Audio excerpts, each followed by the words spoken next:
ទៅទុកឲ្យកូនយំនៅម្នាក់ឯសិនមកសៅសល់ត្រឹមខ្សែកទុកឲ្យកូនគេងមកសៅកូនជឿខ្លាំងណាស់ណាលោកប៉ាបានផ្ដាំថាលោកប៉ានឹងវិញប៉ាមកហើយចាំនឹងគុណទៅលេងភ្នំពេញនឹងទៅពុកឲ្យឆ្ងាញ់ឲ្យឆ្ងាញ់វិញឲ្យលេងលោកប៉ាបានចាក់ចោលកូនហើយឲ្យសារចោលឆ្លៀនពៀន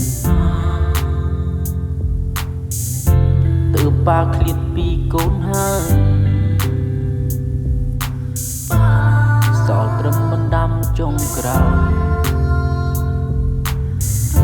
ទុកខ្សែកឲ្យនាងម្ដាយ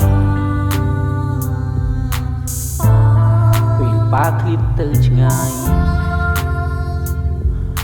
កូនត្រូវចឹងមើលថែខ្លួន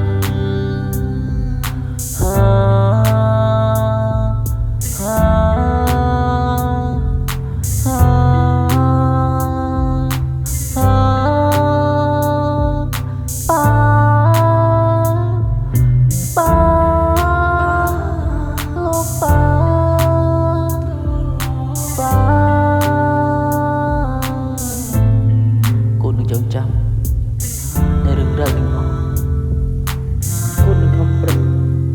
ធ្វើជាសតទ្រូងលើប្រទេសកម្ពុជារបស់យើងកូននឹងធ្វើល្អដូចជាលោកប៉ា